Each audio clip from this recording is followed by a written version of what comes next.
Hey guys, welcome to the third video in this Pandas Crash Course playlist where I keep each video around 5 to 10 minutes long. So in this third lesson, you're going to learn how to select specific rows and columns in Pandas. With that being said, let's get right into it. In the previous lesson, we learned about what a data frame was, as well as some basic methods and attributes that we could use to explore the data frame. So now we're going to take it even a step further, and we're going to learn how to extract the specific data that we want. The first step we need to take, as usual, is import the pandas library.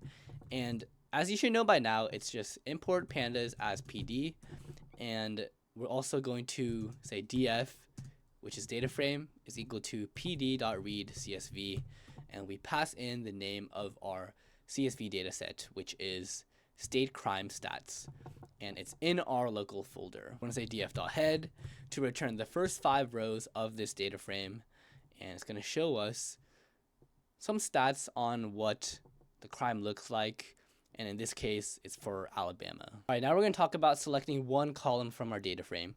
This is very straightforward. All we got to do is say df, and inside square brackets, we pass in the column name that we want to look at. So in this case, I want to look at the state column, so I'm going to run that, and it's going to return me a pandas series. To select multiple columns, we need to pass in a list of column names within the square brackets. So it's going to be 2 sets of square brackets. If we didn't put in the inner square brackets, then here's what that would look like. We say state and then year, which are the column names that we want to get. However, we didn't pass in the inner square brackets, so we run that, and we're going to get a key error. So we need to say df and then put in the inner square brackets and then say state and year. And this is going to return us a data frame containing only the columns that we specified. Okay, now we're going to talk about 2 important methods with data frames, and that is loc and iloc. Loc is where we can select rows and columns by their labels, and specifically by their named index. And that's really important piece to note, and you'll see later why. So if you noticed, if we ran df, you can see here that we have these numbers all the way on this left side. And these represent the index. So in this case, each index is a numerical value. And if we want to return a single row using loc, then we can say df.loc, and then if we pass in 2, then we can see here that it's going to return a series of all the information relating to that specific row. So right now, our loc method is performing the same as our iloc method, because this 2 that we passed in here actually represents this third row, because each index in this case is in numerical order. Let me demonstrate another example. Okay, so I added this cell, and this is going to randomize the numerical values of our index. So now instead of going from 0 to 4, it's going to be random numbers. This is what I want to do because I want to demonstrate this idea of named indexes rather than something else that I'm going to dive into more called positional index. Okay, now that our indexes are randomized, I'm going to show you something that we can do with slicing. Slicing is where we return a range of rows, and we do that by saying df.loc, and then we use a colon. Everything before the left of the colon is the start, and the right of the colon represents the stop value. And I'm going to say 355 and 100. So what this is going to do is it's going to return the range of rows where the indexes are from 355 to 100. And in this case, because this row of an index of 345 is in between the one with 355 and 100, that row is also going to be displayed. So if I run that, then we get these 3 rows. And let's say if we wanted to do 282, then these 4 rows are going to be displayed. I hope that makes sense. If we wanted to have a starting bound where it comes after our stopping bound, so in this case, you can see here that the 100 comes after the 355. If we try to to switch the order, let's see what happens. We're going to get an empty data frame. We need to make sure that the start bound appears before the stop bound. So it has to be 355 and 100. Okay, now we're going to talk about selecting rows with iloc, and it's not as common as the loc method, but still really important to know and to understand the differences. iloc is used to select rows and columns by their integer position. So in the loc method, I talked about named indexes.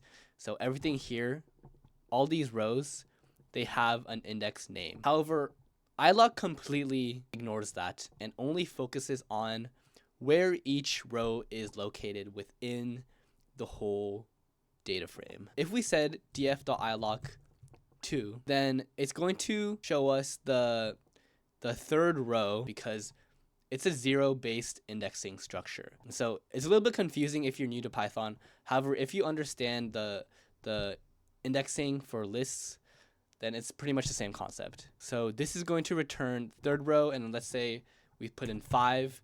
That's going to return us the 6th row. And remember before we randomized the indexes, so that's why all of these numbers are scrambled up right now. So because iloc is based on the position, if we were to pass in a string value, like let's say that we had an index name in our row that was called hi, then iloc, if we ran that, it would give us a type error because it does not take in anything other than numerical value. Okay, so for the range of rows, it's pretty similar to the loc method.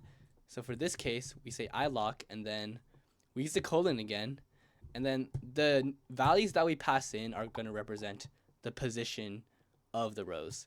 So in this case, we're getting the third row all the way up to, but not including, the 6th row. That's one main difference between iloc and loc.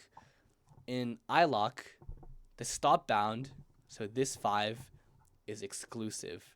However, if this were .loc, then both of these values would be inclusive. So if we ran that, this would only return us the 3rd row, the 4th row, and the 5th row. To demonstrate the difference between loc and iloc even more, I'm going to use this example where I use both of these methods to select the rows and columns at the same time.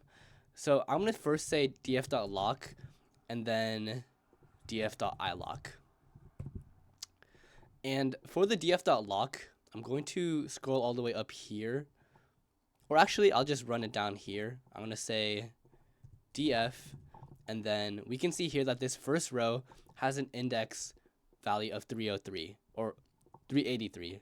So I want to say 383 because we can see here that the first parameter of loc takes in the name of the index. And then the second parameter represents the name of the column, which in this case, I'm going to say year. Let's run that, and this is going to give us this value of 2005. I'm going to do the exact same thing, but with iloc, and you're going to see how the values that we pass in are a little bit different. So with iloc, instead of saying 383, I'm going to say 0 because this represents the first row of the data frame. And remember, if we look over here, df.iloc takes in the row position. And then the second parameter is the column position. So we want to get the year column. So that's going to be, again, for the columns, it's zero-based index. So we're going to say 1.